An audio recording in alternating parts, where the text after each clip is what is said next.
Morning everyone, welcome to nursing theory classes. Last lecture में हमने vital statistics के बारे में पढ़ा। Now in this lecture we will study about basic competencies of nurse midwives. तो basic competencies क्या होती हैं? मीन्स मूलभूत क्षमताएं, नर्स मिडवाइफ्स की मूलभूत क्षमताएं। तो ये टॉपिक नर्स मिडवाइफ्स की बेसिक क्षमताओं के बारे में है और इसमें मिडवाइफ्स के लिए जरूरी ज्ञान, प्रोफेशनल बिहेवियर और उसका कौशल क्या है ये देखा जाता है और ये समझाया गया है पूरे बेसिक कॉम्पिटेंसीज में। जैसा कि इंट्रोडक्शन में देखें, basic competencies of nurse midwives include a combination of knowledge, professional behaviour and specific skills. जो ये नर्स मिडवाइफ्स की बेसिक कॉम्पिटेंसीज हैं वो क्या क्या होती हैं? उसका ज्ञान, नर्स मिडवाइफ्स का प्रोफेशनल बिहेवियर और नर्स मिडवाइफ्स की विशेष योग्यताएं यानी उसका कौशल। तो these competencies are essential for midwives to provide better care to women, newborn and their families during pregnancy, childbirth and postpartum period। तो ये बेसिक कॉम्पिटेंसीज जरूरी हैं। क्यों? मिडवाइफ्स के लिए ये कॉम्पिटेंसीज एसेंशियल है, जरूरी है मिडवाइफ्स के लिए, ताकि वो एक महिला को और उसके शिशु को और उसके पूरे परिवार को एक बेटर केयर प्रोवाइड कर सके। महिला को प्रेगनेंसी के दौरान, चाइल्ड बर्थ के दौरान और पोस्टपार्टम पीरियड के दौरान एक अगर उसको बेसिक कॉम्पिटेंसीज होगी एक नर्स मिडवाइफ्स में, तो वो एक बहुत अच्छी केयर प्रोवाइड कर सकती है। और वो बेसिक कॉम्पिटेंसीज होती हैं, जैसा कि बताया, नर्स मिडवाइफ्स का नॉलेज, प्रोफेशनल बिहेवियर और स्पेसिफिक स्किल्स। उस क्षेत्र में कैसी हैं ये तीनों नर्स मिडवाइफ्स की, ताकि पेशेंट को अच्छी केयर मिल सके। According to International Confederation of Midwives, essential competencies for nurse midwives practice are discussed as follows। अब इंटरनेशनल कॉन्फेडरेशन ऑफ मिडवाइव्स एक ऑर्गेनाइजेशन है जिसमें हाई क्वालिटी नर्सिंग केयर पर जोर दिया जाता है ताकि स्किल्ड नर्स तैयार हो सके। तो उसमें भी बताया गया है, इंटरनेशनल कॉन्फेडरेशन ऑफ मिडवाइव्स के अनुसार जरूरी जो बेसिक क्षमताएं होती है एक नर्स मिडवाइफ्स में, उसी को इस चैप्टर में डिस्कस किया गया है। Competency number 1, social, epidemiologic and cultural context of maternal and newborn care. Community से रिलेटेड ये कॉम्पिटेंसीज है। कम्युनिटी में जो पेशेंट हैं, वहाँ लोग हैं, उनसे रिलेटेड जब केयर करती है नर्स मिडवाइफ, तो उसमें क्या बेसिक कॉम्पिटेंसीज होनी चाहिए। तो इसके अंदर बहुत सारे पॉइंट्स हैं, जैसे कि पहले है social and community determinants of health. तो स्वास्थ्य के सामाजिक और सामुदायिक निर्धारक तत्व कौन से हैं? मीन्स की कम्युनिटी में जो लोगों का स्वास्थ्य है, तो उस समुदाय में वहाँ के लोगों के स्वास्थ्य पर कौन से ऐसे निर्धारक तत्व हैं जो उनके स्वास्थ्य को प्रभावित कर रहे हैं। जैसे कि midwife should understand the factors influencing maternal and newborn health such as. उस समुदाय में मिडवाइफ्स को ये समझना चाहिए कि मैटरनल और न्यूबॉर्न की हेल्थ पर कौन से तत्व, कौन से निर्धारक तत्व जो है असर डाल रहे हैं। जैसे कि पहला है income and socio economic status. उस समुदाय में किसी भी परिवार की आय क्या है, इनकम क्या है और सोशियो इकोनॉमिक स्टेटस कैसा है उस परिवार का। देन नेक्स्ट है लिटरेसी एंड एजुकेशन लेवल्स। उस परिवार की शिक्षा और एजुकेशन लेवल कैसा है। Access to water, sanitation and housing. उस परिवार में या समुदाय में पानी की क्या सुविधा है, साफ सफाई कैसी है और हाउसिंग पैटर्न कैसा है। फूड सिक्योरिटी एंड न्यूट्रिशन, खाद्य सुरक्षा और पोषण कैसा है। Common disease patterns and threats to health in the community. Means कि मिडवाइफ को समुदाय में क्या सामान्य रोग पैटर्न है, कोई बीमारी कैसे शुरू हो रही है, कैसे फैल रही है, ये पता होना चाहिए और साथ ही साथ स्वास्थ्य संबंधित खतरों की भी पहचान होनी चाहिए। कम्युनिटी लेवल पर ही सेकेंड पॉइंट है principles of community based primary care. Means समुदाय आधारित प्राथमिक देखभाल के सिद्धांत से भी अवगत होना चाहिए एक नर्स मिडवाइफ्स को।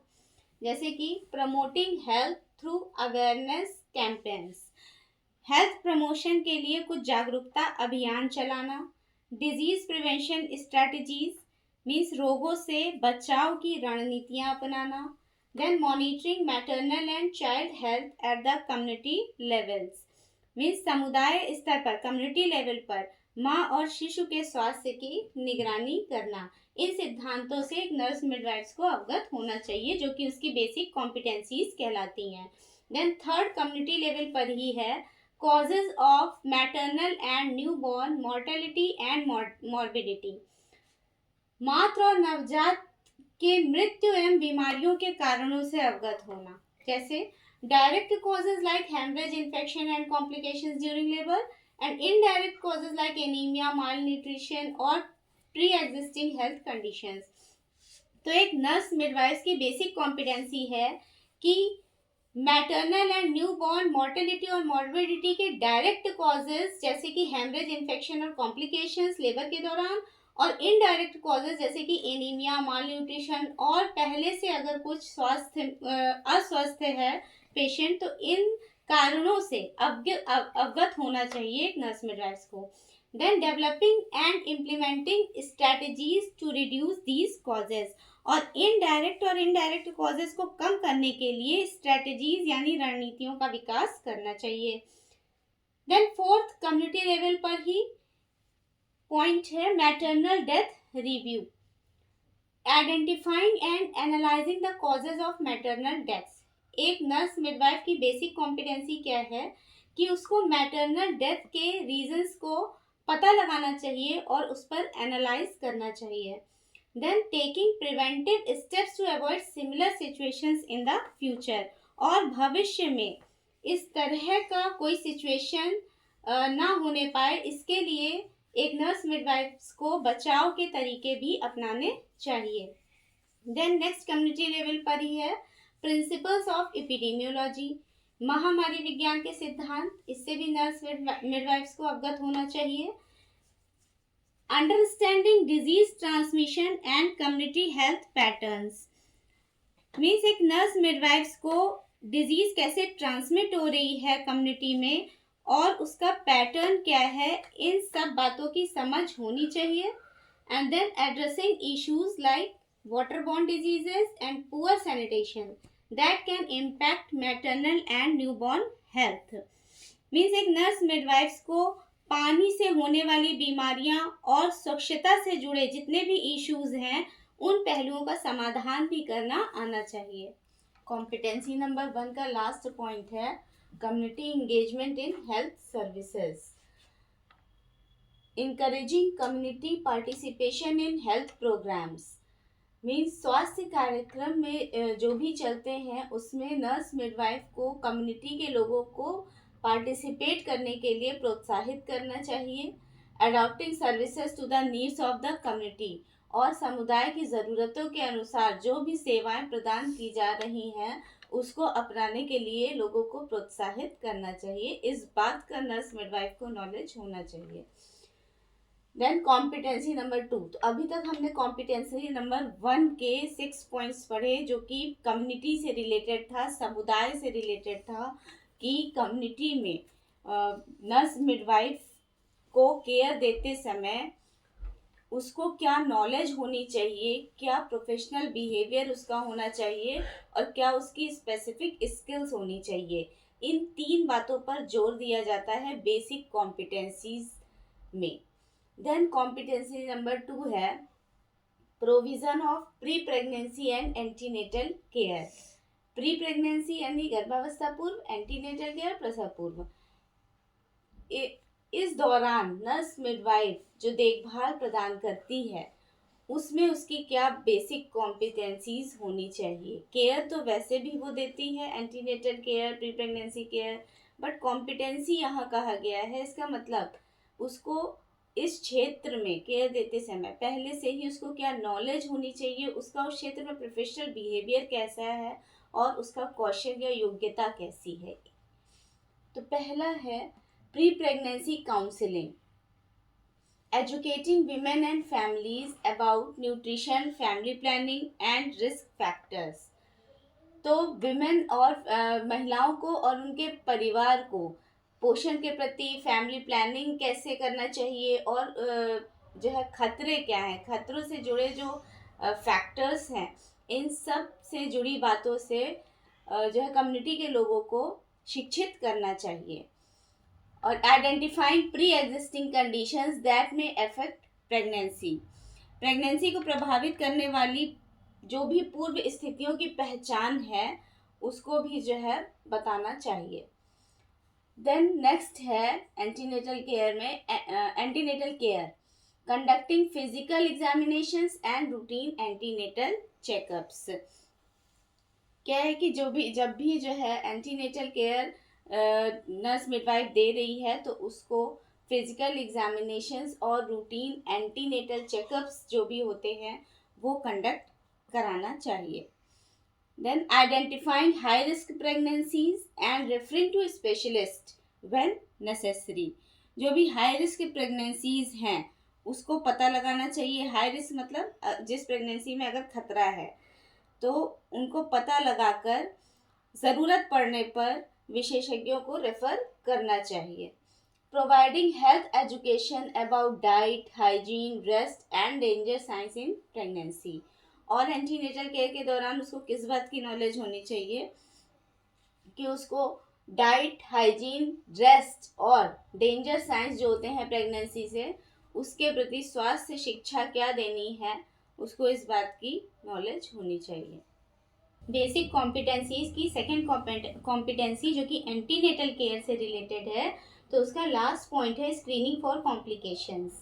मीन्स नर्स मिडवाइफ को जितने भी कॉम्प्लिकेशंस आते हैं प्रेगनेंसी के दौरान, जो भी खतरे होते हैं उनकी जांच करवानी चाहिए और उसका नॉलेज भी होना चाहिए नर्स मिडवाइफ को, जैसे कि एनीमिया, इन्फेक्शंस, हाइपरटेंशन और डायबिटीज़, इन सब की जांच पहले से ही करवा लेनी चाहिए। Then monitoring fetal growth and development, और फीटल ग्रोथ और डेवलपमेंट को भी मॉनिटर करना आना चाहिए। देन थर्ड कॉम्पिटेंसी है care during labour and delivery. अब लेबर एंड डिलीवरी के दौरान बेसिक कॉम्पिटेंसीज नर्स मिडवाइफ्स की क्या होनी चाहिए। मीन्स इस दौरान नर्स मिडवाइफ को क्या नॉलेज होनी चाहिए, उसका उस दौरान उसका बिहेवियर कैसा है और उसके अंदर क्या योग्यता है इस सिचुएशन को हैंडल करने की। तो ये है कॉम्पिटेंसी नंबर 3, जिसमें पहला पॉइंट है monitoring labour progress using tools like partograph एक ग्राफिकल रिप्रेजेंटेशन होता है जिसमें मदर और न्यू बॉर्न्स की सिचुएशंस को ग्राफ के द्वारा बताया जाता है और उसको इन सब पार्टोग्राफ जैसी चीज़ों का यूज़ करना चाहिए लेबर एंड डिलीवरी के दौरान। Then identifying signs of abnormal labour and complications, और अगर असामान्य लेबर है या उससे जुड़े कुछ खतरे हैं उनके भी इनको साइंस पहचान में आने चाहिए। देन लेबर एंड डिलीवरी के ही दौरान नॉर्मल डिलीवरी सेकेंड पॉइंट है। नॉर्मल डिलीवरी में है मैनेजिंग नॉर्मल वेजाइनल डिलीवरीज, तो जितनी भी वेजाइनल डिलीवरीज नॉर्मल होती हैं उसका प्रबंधन करना आना चाहिए नर्स मिडवाइफ को। Then maintaining aseptic technique during labour and delivery, और लेबर एंड डिलीवरी के दौरान एसेप्टिक टेक्निक को बनाए रखना भी नर्स मिडवाइफ को आना चाहिए कि ताकि कोई मदर को इन्फेक्शन का खतरा ना हो। देन कॉम्पिटेंसी का लास्ट पॉइंट है emergency management, handling obstetric emergencies like postpartum haemorrhage, eclampsia and obstructed labour. तो जो ऑब्स्टेट्रिक इमरजेंसीज होती हैं जैसे कि PPH, eclampsia and obstructed labour होते हैं, इन सभी सिचुएशंस को एक नर्स मिडवाइफ को हैंडल करना आना चाहिए। Performing basic resuscitation of newborn's, और जो न्यूबॉर्न होते हैं उनको रिससिटेट करना यानी कि सीपीआर देना भी एक नर्स मिडवाइफ को आना चाहिए। Thank you. नेक्स्ट 3 कॉम्पिटेंसीज और हैं जो कि आपको नेक्स्ट लेक्चर में मिलेंगी।